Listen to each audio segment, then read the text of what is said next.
지난주에 1절, 2절을 말씀드렸는데 인사말이 기록되어 있죠. 그 다음에 오늘 살펴볼 3절로 14절은 찬송에 대한 내용이 들어있습니다.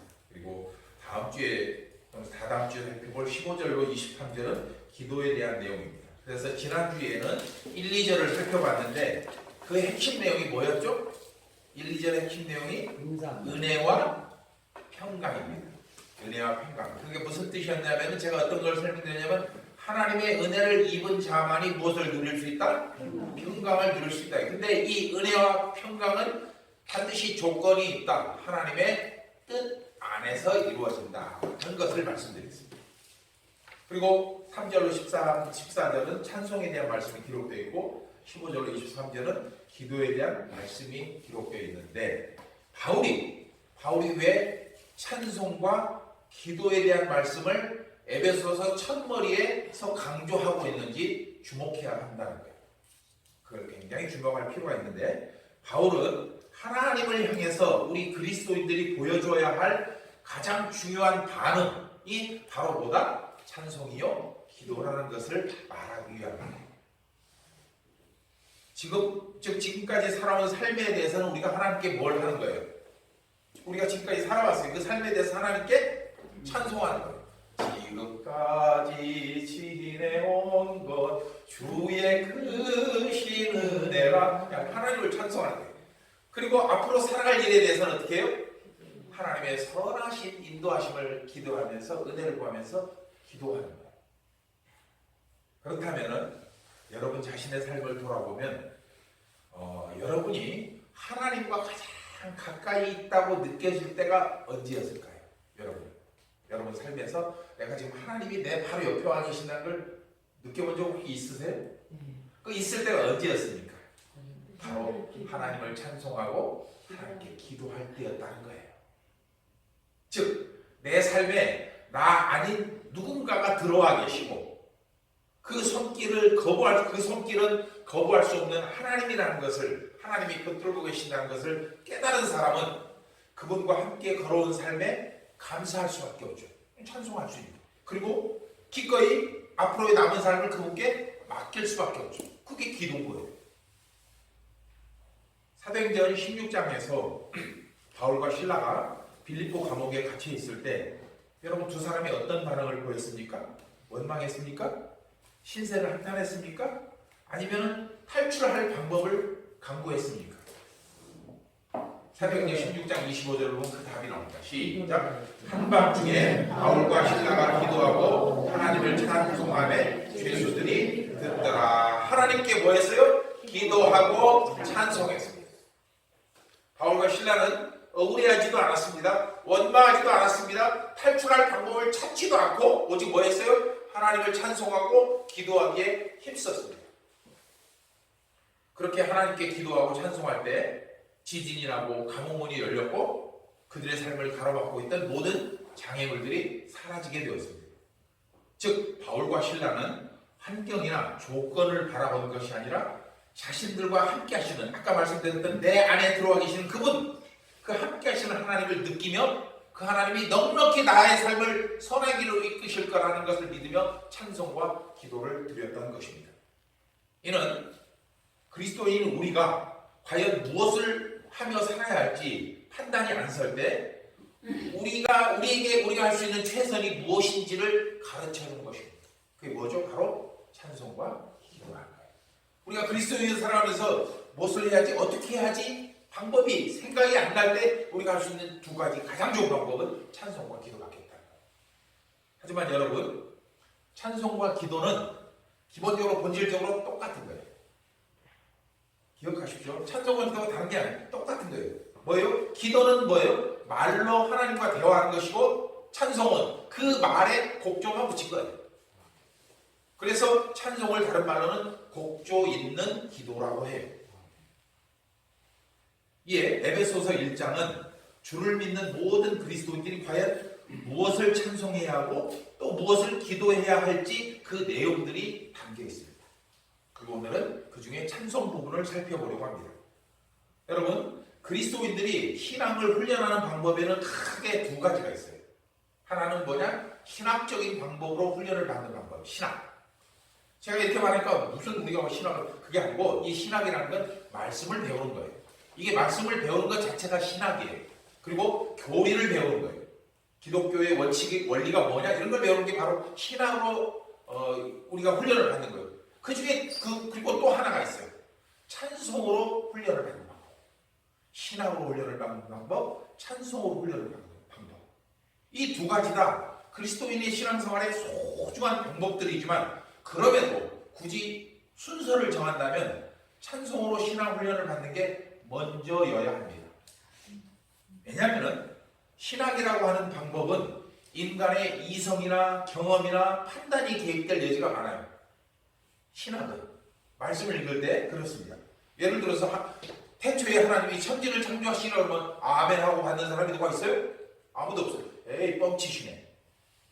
이렇게 생각이 들어가면 이게 바로 자기 판단이 서는 거죠. 그럴 여지가 있는 반면 찬송은 그런 인위적인 것들이 다 배제되고 그 찬송을 듣는 거예요. 그냥 통째로. 그래서 인간의 감정이나 판단과 생각이 끼어들 틈이 없기 때문이죠. 또한 신앙훈련은 어린 시절에 하는 게 좋다고 제가 누차에 걸쳐 말씀드리는데 그 중에서도 그 아이들에게 어려서부터 찬송을 부르게 하는 게 가장 좋은 방법이에요. 왜냐하면은 여러분들도 아마 기억하실 것입니다. 요즘 들어서 아무리 공부하고 외워도 전혀 안 외워지죠. 그런데 3살, 4살, 5살 초등학교 1, 2학년 때 배웠던 곡들 다 기억나시죠? 바로 그거예요. 찬송은 하나님을 분석하고 연구해서 받아들이는 것이 아니라 그냥 찬송을 통해서 하나님을 통째로 받아들이는 과정이기 때문에 아이들에게 그것을 가르쳐 줘야 한다는 거예요.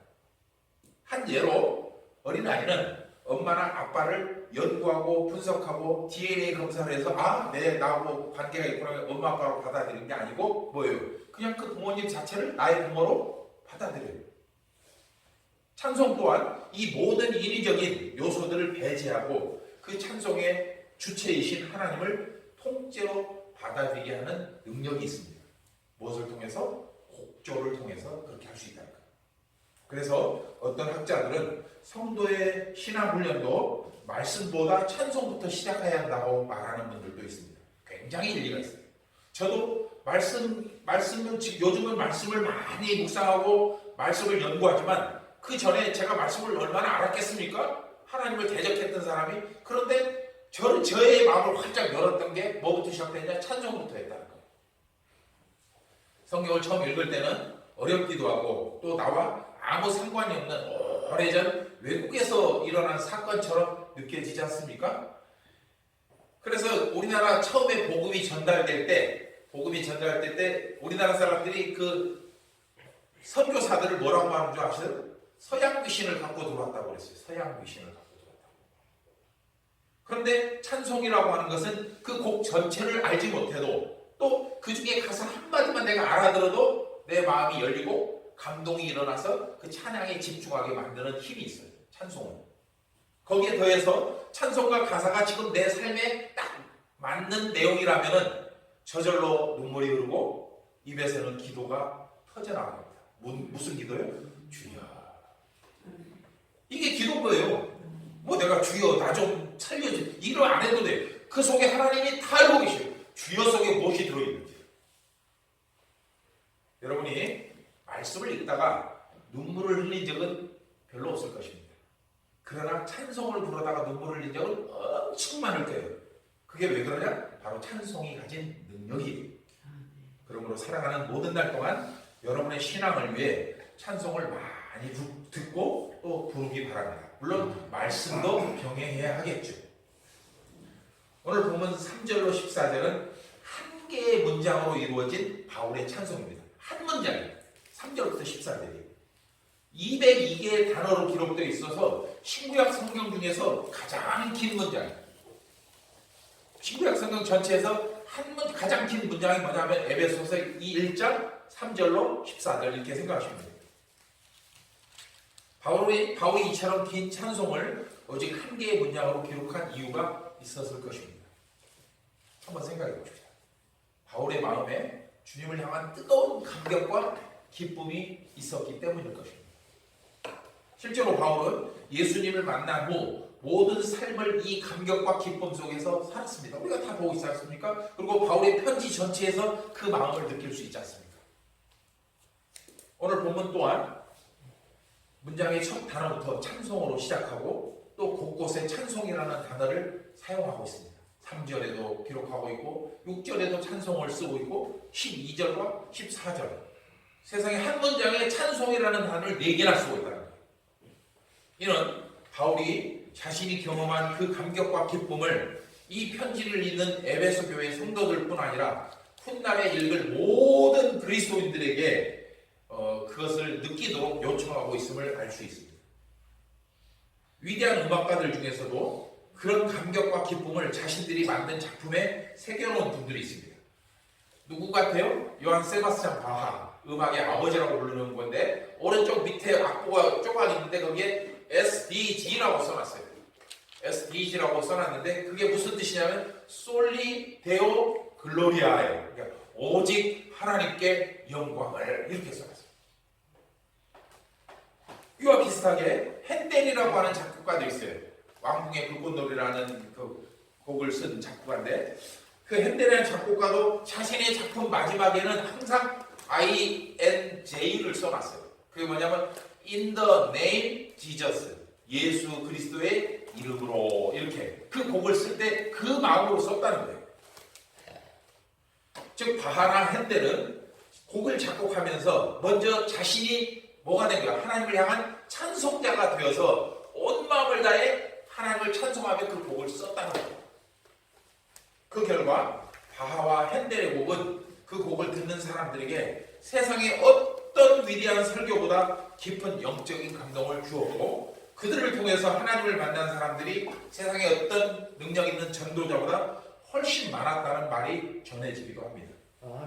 아마도 여러분도 하나님을 찬송할 때 마음이 열리고 회개가 시작되며 깊은 감동을 느끼는 경험을 할 때가 있었을 것입니다. 그것이 많을수록 좋겠죠. 이것은 찬송을 통해서 주님과의 깊은 영적 교제가 이루어졌다는 것을 의미합니다. 오늘 본문에서도 바울은 그 하나님을 찬송하고 있습니다. 또한 바울은 본문에서 하나님께 찬송해야 할 구체적인 이유가 무엇인지를 보여주고 있는데 그것이 바로 오늘 본문의 제목인 신령한 복입니다. 즉 신령한 복을 받았기 때문에 우리가 뭘 해야 된다? 하나님을 찬송해야 된다. 안타까운 점은 우리가 부르는 하나님을 향해 부르는 찬송은 하나님께 받은 은혜와 축복에 대한 반응일 뿐이라는 거예요. 무슨 뜻이에요? 우리가 먼저 하나님을 찬송했던 게 아니고 하나님이 주신 은혜에 감사하면서 찬송했다는 거예요. 우리같이 어리석은 사람들은 절대로 하나님께 먼저 찬송하는 법이 없다는 겁니다. 하지만 하나님은 그것마저도 기뻐하십니다. 그리고 우리의 찬송을 기꺼이 받아주십니다. 왜냐하면 은혜와 축복을 받았음에도 감사하지 않는 사람이 이 세상에 훨씬 더 많기 때문에 너희들 그거라도 좋다. 예수님은 10명의 나환자를 고쳐주셨습니다. 누가복음 17장 15절로 19절에 나와 있는데 하지만 그 10명 중에 오직 한 사람만이 예수님께 나와서 감사를 드렸어요. 함께 읽어볼까요? 시작. 그 10명 중에 한 사람이 자기가 나은 것을 보고 큰 소리로 하나님께 영광을 돌리며 돌아와 예수의 발 아래에 엎드려 감사하니 그는 사마리아 사람이라. 예수께서 대답하여 이르시되 10사람이 다 깨끗함을 받지 아니하였느냐? 그 9은 어디 있느냐? 이 이방인 외에는 하나님께 영광을 돌리러 돌아온 자가 없느냐 하시고 그에게 이르시되 일어나 가라. 내 믿음이 너를 구원하였느니라 하시더라. 아멘. 굉장히 중요한 말씀입니다. 10명이 병고침을 받았지만 구원받은 사람은 누구였다 이거예요? 오직 한 명밖에 없었다. 여러분이 이 자리에 나와서 말씀을 듣고 전능하신 하나님을 찬양하는 그 자체가 바로 여러분이 이 한 사람에 속한다는 뜻입니다. 아멘. 그러므로 성도 여러분, 여러분이 살아가는 모든 날 동안 여러분의 심령과 입에서 주님을 향한 감사와 찬송이 끊이지 않기를 주의 이름으로 축복합니다. 아멘. 그렇다면 바울은 어떤 신령한 복을 자신이 받았기에 이처럼 감격스러운 오늘 본문 같은 찬송을 주님께 돌리고 있냐는 거예요. 오늘 본문은 바울과 우리가 그리스도인으로서 하나님께 어떤 복을 받았는지를 보여줍니다. 그리고 찬송은 그렇게 받는 복에 대한 반응이라는 거죠. 하지만 지난주에도 잠깐 제가 설명했던 것처럼 현재 이 편지를 쓰고 있는 바울은 어디에 있는 상태예요? 로마 감옥에 갇혀 있는 상태라는 거예요. 언제 풀려날지도 모르고 과연 목숨을 부지할 수 있을지도 모르는 상태에서 지금 뭐 하고 있어요? 바울은 하나님을 찬송하고 있는 거예요. 그래서 그 상황, 그 상태에 있는 바울의 마음을 우리가 깊이 생각해 보면은 바울이 어떤 경지에 이르렀냐면 이미 삶과 죽음을 초월한 가장 성숙한 신앙의 경지에 도달했다는 것을 우리가 짐작해 볼 수가 있습니다. 삶이 무엇이며 죽음이 무엇이냐? 나는 이미 주님과 함께 있는데 그것이 나에게 아무런 장애인이 되지 않는다는 거예요. 목숨이 위태로운 상황에서 바울이 삶에 대한 애착이 만일 조금이라도 있었다면 이처럼 놀라운 찬송을 부를 수는 없었을 것입니다. 오히려 어떻게 하면 내가 이 위기 상황을 벗어나지라고 생각을 했을 것입니다. 하지만 바울은 그 순간에도 자신의 마지막 힘을 다해 하나님을 찬송했고 또 교회와 하나님의 나라를 위해서 힘써 기도했습니다. 그렇다면 바울이 받은 신령한 복이 무엇이기에 이처럼 죽음도 두려워하지 않고 하나님을 찬송하고 기도했냐는 거예요.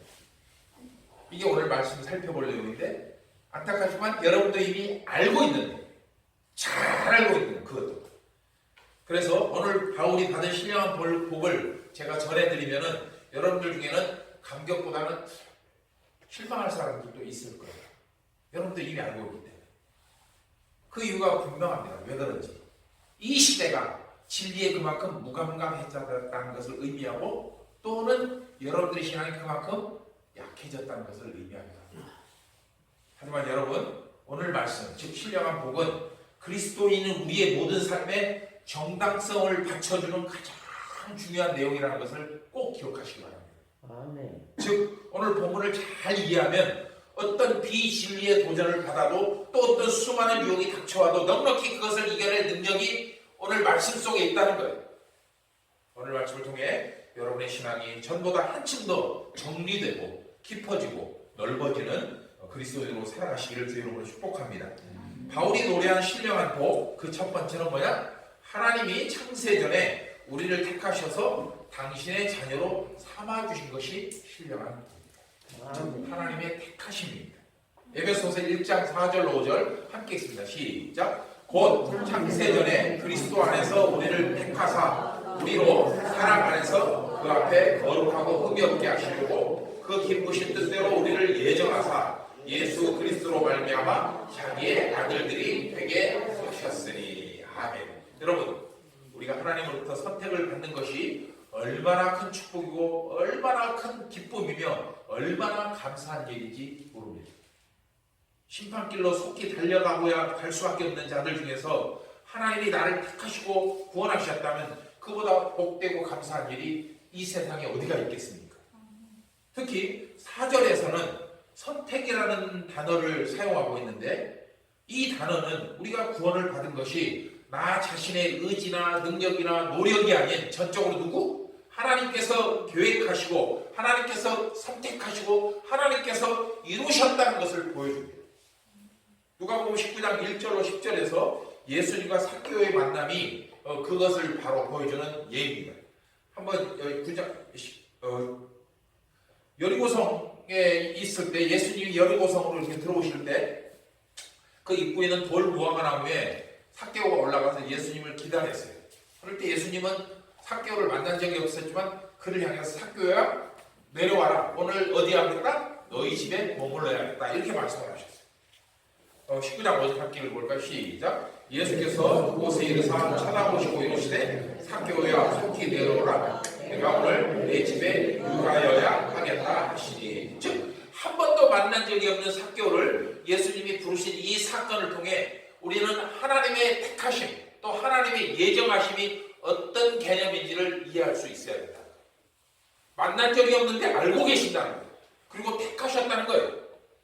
그래서 삭개오 사건을 오늘 본문에 적용해 보면 우리의 구원은 창세전에 예정하신 하나님의 선택으로부터 시작되었다는 것을 알 수 있습니다. 지난번 성탄절 때 제가 뭘 말했어요? 별빛이 수억 광년 떨어진 데서 와서 우리는 수억 년 후에 그 빛을 보게 되었다. 이 말을 하면서 뭐였어요? 바로 우리를 구원하시려는 계획도 그보다 그 전에 이루어졌다는 거예요. 그거 기억나십니까 여러분? 바로 지금 이 하나님의 예정이 바로 그거라는 거예요. 즉 예수님께서 삭개오를 만난 것은 하나님의 구원 계획이 눈으로 드러난 사건일 뿐 실제로는 이미 영원 전에부터 계획된 것이었다. 우리도 마찬가지입니다.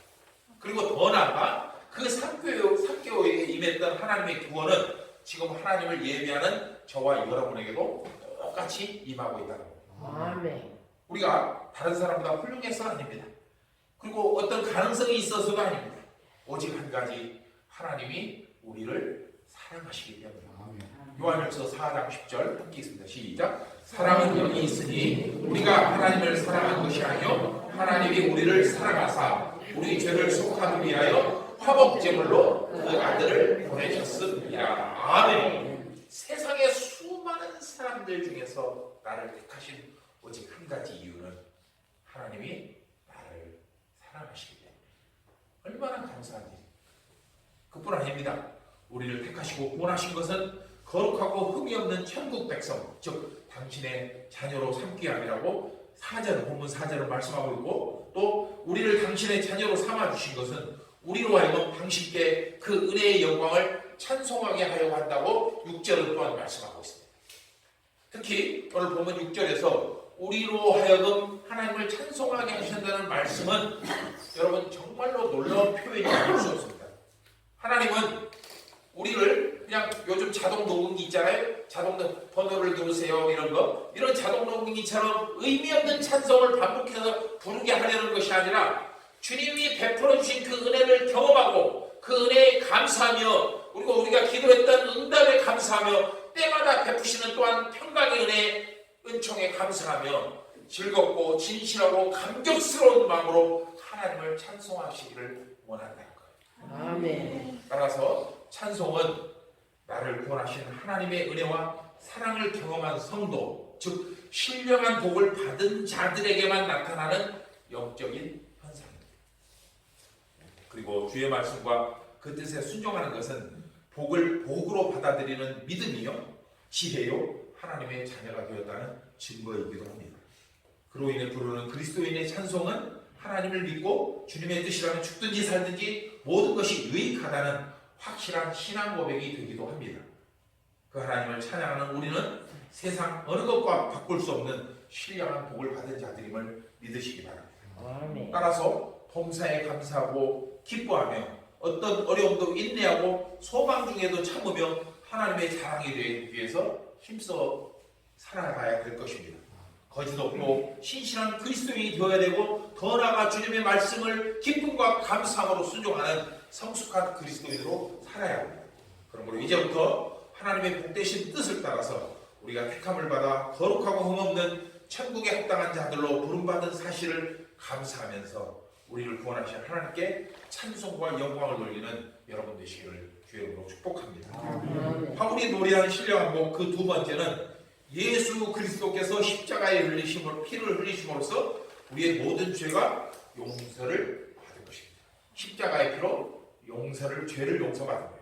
에베소서 1장 7절 함께 읽겠습니다. 시작. 우리는 그리스도 안에서 그의 은혜의 풍성함을 따라 그의 피로 말미암아 속량 곧 죄의 사함을 받았느니라. 아멘. 이 7절 말씀은 우리의 모든 죄에 대한 대가는 예수 그리스도의 십자가를 통해서 이미 지불 완료되었다고 말씀하고 있습니다. 더 이상 갚아야 될 빚이 없는 것이죠. 그런데 이 7절에서 특별히 주목해야 할 단어가 몇 개 있어요. 그게 뭐냐면 첫 번째로는 은혜의 풍성함이겠죠. 하나님의 은혜의 풍성함. 두 번째로는 뭐예요? 죄사함이겠죠. 은혜의 풍성함을 따라서 우리가 죄를 용서받았잖아요. 그런데 그보다 더 중요한 게 있어요. 가운데 뭐가 있냐면은 그리스도의 피가 있어야 돼요. 우리가 하나님의 은혜를 받는 것이고 죄를 사함을 받는 것은 그 사이에 반드시 피가 있어야 된다는 거예요. 무슨 뜻이냐면 우리의 구원은 결코 하나님의 은혜와 직접 연결될 수가 없다는 거예요. 왜죠? 이유가 뭘까요? 여러분 꼭 기억하십시오. 구약 성경에 그 의미가 들어있는데, 거룩하신 하나님이 아주 죄인인 우리와 직접 만날 수가 없어요. 하나님이 만날 수가 없는 게 아니라 우리가 갈 수가 없는 거예요. 우리는 죄인이기 때문에 하나님이 죄인이 우리를 보면 진노하실 수밖에 없기 때문이죠. 그렇기 때문에 그 사이에 우리를 보호해 주실 장치를 하나님이 만들어 놓으셨는데 그게 뭐냐? 바로 그리스도의 피라는 거예요. 주의 보혈 능력이 있도다 그의 피 믿어. 주의 보혈 그 어린 양의 매우 귀중한 피, 우리의 죄를 용서하시는 피라는 거예요. 마치 그것은 20만 볼트의 고압 전류가 가정에서 사용하는 220볼트로 낮추기 위해서는 이 가운데 뭐가 필요해요? 변전소가 필요하잖아요. 변압기. 전기를 낮추는 변전소가 필요한 것처럼 하나님의 은혜, 전능하신 은혜 또한 죄인인 우리가 직접 받을 자격이 없기 때문에 이 은혜를 우리가 받고 경험하고 또 누릴 수 있도록 하나님이 그 안에 변전소를 만들어 놓으셨는데 그게 뭐냐? 바로 예수 그리스도의 보혈이라는 거예요. 아멘. 여러분 그렇습니다. 우리의 구원, 즉 우리가 죄사함을 받았다는 것이 증명되기 위해서는 반드시 예수 그리스도의 피가 선행되어야 합니다. 그래서 히브리서 9장 22절은 피 흘림이 없으면 죄사함도 없다고 말씀합니다. 즉 피 흘림은 우리의 용서받음의 필수 불가결의 조건이라는 것이죠. 따라서 우리가 죄사함을 말할 때 반드시 두 가지를 생각해야 합니다.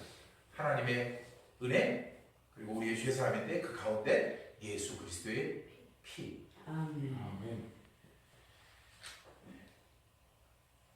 우리가 구원을 느낄 때마다 기쁨과 감격의 눈물이 흐르는 이유가 바로 나를 위해서 흘려주신 예수님의 피를 생각하기 때문입니다. 우리 자신은 그 구원을 위해서 아무 대가도 치른 적이 없었지만 예수님께서 우리 대신 엄청난 대가를 치르셨음을 깨닫기 때문이라는 거예요. 그러므로 우리의 구원은 이처럼 엄청난 역사적 사건이 빚어낸 결과라는 것을 기억해야 합니다. 그리고 본문 8절로 10절을 보면은 예수님께서 왜 우리를 위해서 피를 흘리셨는지 그 목적과 의미가 담겨 있습니다. 두 가지인데 하나는 지혜와 명철을 주어서 하나님의 비밀을 알게 하는, 즉 복음을 깨닫게 하기 위해서 피를 흘려주신다. 두 번째는 뭐예요? 모든 만물을 예수님 안에서 통일되게 하려는 목적입니다. 우리로 하여금 복음을 깨닫게 하고 그 깨달은 우리를 통해서 세상을 통일시키려는 목적을 가지고 있는 거죠. 여러분, 복음은 하나님의 지혜와 명철이 없이는 알 수도 없고 자신의 삶의 신뢰와 능력으로 나타나는 것은 더욱더 불가능한 일입니다. 바울의 삶을 보면 분명해집니다. 성경 박사였던 바울도 그 복음이 무엇인지를 알지 못했습니다. 그러나 다메섹으로 올라가는 길에 예수 그리스도의 피의 보혈의 의미를 깨달은 후 비로소 모든 것이 깨달아졌던 것입니다. 즉 예수님이 오시기 전에는 누구도 복음을 알지 못했어요. 그러나 예수님이 오신 후에는 복음은 공공연한 비밀이 되었습니다. 제가 여기서 복음이 공공연한 비밀이라고 말한 것은 이 복음이라고 하는 것은 누구에게나 열려 있어요. 누구나 이 복음을 듣고 구원을 받을 수 있어요. 그러나 아무나 이해할 수는 없다. 오직 하나님께 택함받은 자들만이 그 복음의 비밀을 깨달을 수가 있다는 거예요. 아멘. 이처럼 쉽고 간단한 복음의 원리, 예수 그리스도의 피로 주의 은혜를 입은 것, 구원을 받는 것, 이것을 세상은 모른다는 거예요. 주님이 이처럼 쉽고 간단한 복음을 우리에게 선물로 주셨는데 다 이유가 있는 거예요. 바로 10절에서 하늘과 땅에 있는 것들을 통일시키기 위함에. 함께 있습니다. 시작. 하늘에 있는 것이나 땅에 있는 것이 다 그리스도 안에서 통일되게 하려 하심이라. 아멘. 대충은 이야기했는데 정확하게는 무슨 뜻인지 모르겠죠? 이 말씀에 대한 답을 어디서 우리가 찾을 수 있냐면 예수님께서 제자들에게 가르쳐 주신 기도가 있었어요. 그게 뭐였죠? 주기도문이었어요. 뭐예요? 아버지의 뜻이 하늘에서도 이루어진 것 같이 땅에서도 이루어지이다.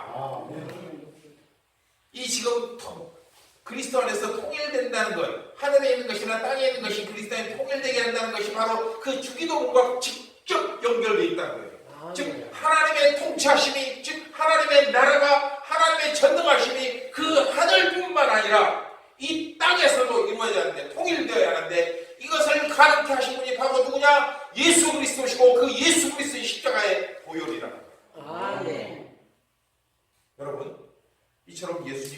오셔서 십자가에 달리신 가장 큰 목적은 이 세상을 통일, 즉 온전한 하나님의 나라로 만들기 위함입니다. 그리고 그 일을 이루어갈 동역자로 누구를 부르셨어요? 바로 저와 여러분을 부르시고 구원하시고 성령의 능력을 덧입혀서 그 사명을 이루어가게 만드신 것입니다. 바울이 노래한 신령한 곡 그 세 번째는 성령님께서 우리 안에 거하시는 겁니다. 바로 그 복을 주시고 또 하나를 더 주셨는데 세 번째 복입니다. 1장 14절 함께 읽어보겠습니다. 시작. 그 안에서 너희도 진리의 말씀 곧 너희의 구원의 복음을 듣고 그 안에서 또한 믿어 약속의 성령으로 인치심을 받았으니. 아멘. 하나님께서는 이미 오래전에 예수 그리스도 안에서 우리가 하나님의 나라의 상속자가 될 것을 정해 놓으셨습니다.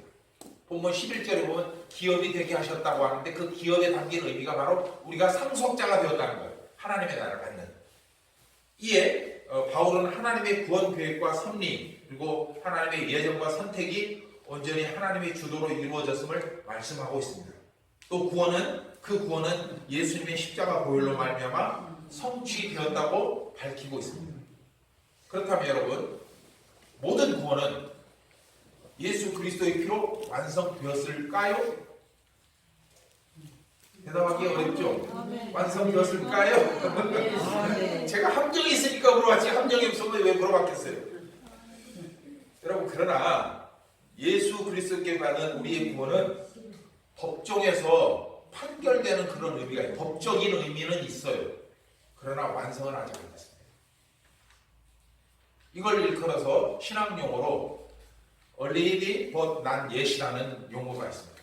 하나님 나라는 이미 이 땅에 임했지만 아직 완성되지는 않았다. 즉 우리가 하나님께 구원을 약속받았어요. 그리고 구원받은 자처럼 지금 살아가고 있지만 아직 우리의 구원은 완성되지 않았다는 거예요. 우리는 아직 정류장에 있는 거예요. 터미널이 아니에요. 정류장에 있어요. 이처럼 약속을 받긴 했지만 아직 완성되지 않은 우리의 구원을 위해서 하나님께서 그리고 예수님께서 우리에게 보내주신 분이 있어요. 그분이 누구예요? 성령님이라는 거예요. 기가 막히네. 하나님이 계속해서 안전장치를 우리에게 걸고 계신다는 거예요. 우리가 어떨까봐 실족하고 지옥 갈까봐. 그래서 성령님은 우리를 더 깊은 믿음으로 이끌어 주시고 또한 말할 수 없는 탄식으로 우리를 위해서 기도하고 계십니다. 바울은 이처럼 우리를 위해서 일하시는 성령의 역할을 오늘 본문 13절에서 성령으로 인치심을 받았다고 말씀하고 있습니다. 다시 말하면 우리가 구원을 깨닫고 믿음을 소유하게 된 모든 것들이 우리의 힘과 능력이 아닌 성령님의 역사였다는 거예요. 여러분, 그렇습니다. 성령님께서는 우리 가운데 오셔서 복음을 진리로 받아들이게 하시고 그 복음을 믿도록 도와주셨습니다. 이게 바로 뭐냐? 인치셨다. 도장 찍어버렸다 이거예요. 또한 성령님은 우리가 구원의 완성, 즉 하나님 나라에 들어갈 때까지 하나님 앞에서 우리의 보증이 되어주십니다. 그래서 우리는 그 성령님을 일컬어 중보자 또는 보혜사라고 말하고 있습니다. 뿐만 아니라 성령님은 구원받은 모든 자들로 하여금 하나님의 영광을 찬양하며 일평생 주를 섬기며 살도록 힘써서 도와주십니다. 그래서 고린도전서 12장 3절 함께 읽어봅니다. 시작. 그러므로 내가 너희에게 알리노니 하나님의 영으로 말하는 자는 누구를 예수라 저주할 자라 하지 아니하고 또 성령으로 아니하고는 누구든지 예수를 주시라 할 수 없느니라. 성령님이 아니고서는 우리가 복음의 진리를 절대로 깨달을 수도 없고 접근할 수도 없다는 거예요. 그렇게 주님과 동행하며 주님이 공급하시는 신령한 은혜 속에서 사는 우리를 성령님은 하나님의 영광된 나라로 인도하실 것입니다. 우리는 부족해요.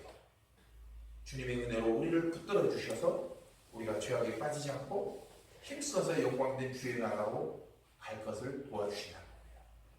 따라서 성령으로 인치심을 받았다는 것은 그리스도인 우리가 하나님 나라의 영광, 하나님의 영광된 나라의 백성이 되었다는 약속이요 증거일 뿐 아니라 하나님 나라에서 누리는 모든 축복을 이 땅에서 맛보게 하려는 의도가 들어있다는 겁니다.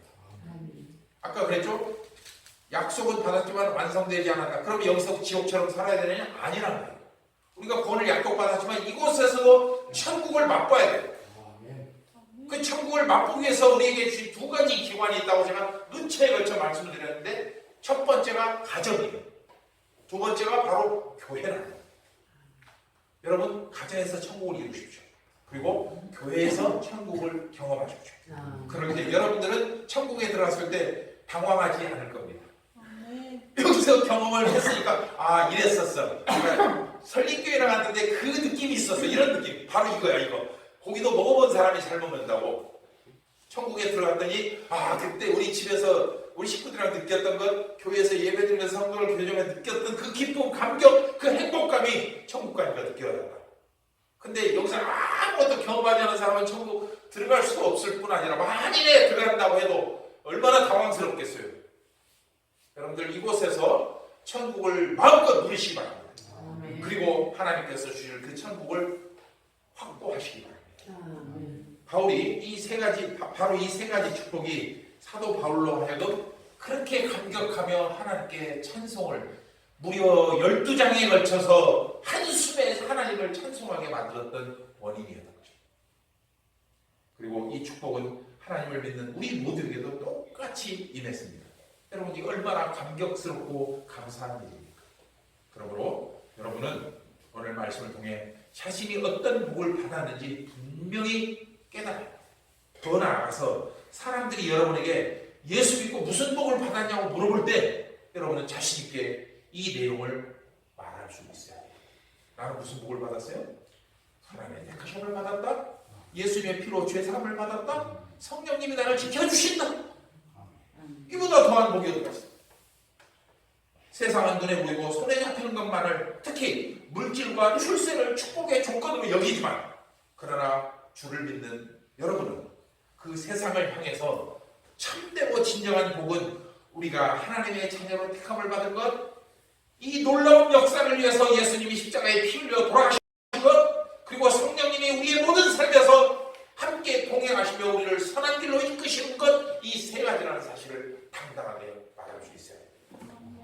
그때 여러분이 받은 복은 여러분의 삶을 더 풍성하고 행복하게 만들 것이며, 그 풍성함이 지속되는 삶이 바로 오늘 본문 제목처럼 신령한 복을 누리는 삶입니다. 그런 성도는 입술만 열면 뭐예요? 하나님을 찬송하고 어떤 일에도 감사하며 하나님 나라를 위해서 힘써서 기도할 수 있습니다. 함께 읽어봅니다. 시작. 항상 기뻐하라. 쉬지 말고 기도하라. 범사에 감사하라. 이것은 그리스도 예수 안에서 너를 위하신 하나님의 뜻이니라. 그것을 깨달은 사람만이, 신령한 복을 깨달은 사람만이 이 일을 할 수가 있다는 거예요. 여러분, 창세전부터 하나님이 우리를 당신의 자녀로 삼으셨다는 사실이 얼마나 놀라운 일입니까? 이 자리에 계신 여러분은 어떤 과정을 거쳤든, 어떤 삶을 살아오셨든, 어떤 마음으로 이곳에 나오셨든 일단 하나님의 택하심을 받은 자들이라는 것을 믿으시기 바랍니다. 함께 있습니다. 시작. 나를 보내신 아버지께서 이끌지 아니하시면 아무도 내게 올 수 없으니 오는 그를 내가 마지막 날에 다시 살리리라. 구원의 완성을 이룰 것이니라 약속하셨다. 물론 이처럼 놀라운 사실이 믿어지지 않는 분들도 있을 것입니다. 왜 나 같은 사람을 택하셨는지 이해가 안 되는 사람도 있을 것입니다. 자격 없는 나를 택하셨던 사실이 믿어지지 않는 것은 당연할 것입니다.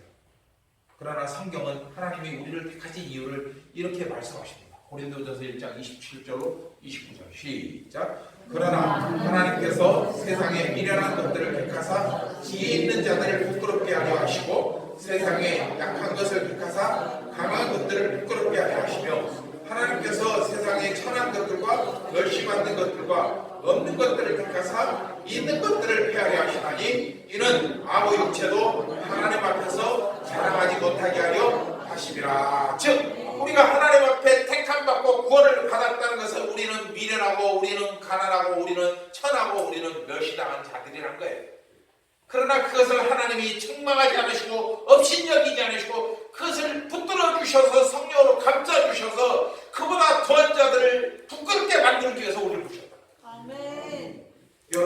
그런 자들이라는 겁니다. 아멘. 여러분들 그처럼 존귀한 부르심을 받은 자들이라고. 아멘. 그럼 여러분 자신감을 가지십시오. 기쁨으로 하나님을 찬양하십시오. 아멘. 살아가는 모든 날 동안 여러분의 삶을 하나님께 맡기시기 바랍니다. 뭘 통해서? 기도를 통해서.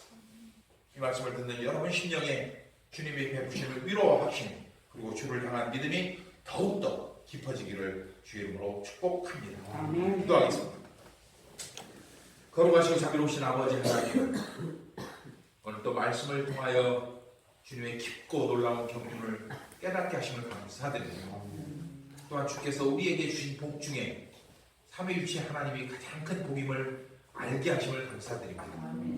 신앙생활을 하면서도 무엇이 정말 중요한 것인지를 망각한 채 그저 내 마음에 흡족하고 내가 원하는 것이 이루어질 때 그것을 복이요 은혜로 치부하며 살아온 부끄러운 모습을 살았습니다. 나보다 남을 낮게 여기고 어찌하든지 하나님 나라를 위해 먼저 우리를 부르셨음을 외면하면서 살아오기도 했습니다. 그러나 오늘 말씀을 통하여 다시금 믿음의 허리띠를 졸라매고 말씀과 성령이 이끄시는 대로 순종하며 어찌하든지 주의 나라와 영광을 위해 살기를 결단합니다. 자비로우시고 은혜로우신 주님, 그 과정에서 우리가 약해지지 않도록 성령께서 항상 붙들어 주시고 선한 길로 인도하여 주시옵소서. 아멘. 어느 곳에 있든지 하나님을 찬양하게 하시고 어떤 상황 가운데서도 기도하게 하여 주시옵소서. 그럴 때 성령께서 우리를 붙들어 주셔서 넉넉히 그 모든 고난들을 이겨나가게 하시고 근데 하나님께 감사드릴 수 있는 우리의 삶이 되게 하여 주시옵소서. 우리 설리는 속한 모든 성도들과 그들의 가정을 붙들어 주고 특별히 자녀들을 붙들어 주셔서 어린 시절부터 주님을 알아가는 지혜가 있게 하시고 그들이 장성했을 때 하나님 앞에 위대한 종으로서는 복된 역사가 있게 하여 주시옵소서. 이 나라의 인적으로 불쌍하게 하여 주시고 3월 9일에 있을 대통령 선거 가운데 하나님께서 친히 개입하셔서 하나님이 원하시는 하나님이 기뻐하시는 후보가 당선될 수 있도록 은혜를 내려 주시옵소서. 오늘도 주님 주신 은혜에 감사하며 우리 삶 가운데 열심히 일해서 버는 소득의 일부를 하나님께 예물로 바칩니다. 예물을 통해서 우리 교회가 더욱더 하나님 앞에 쓰임받는 일을 행하게 하시고 그 일을 통해서 하나님의 나라가 더욱더 확장되어 가게 하여 주시옵소서. 감사드리고 예수님의 이름으로 축복하며 기도드리옵나이다. 아멘.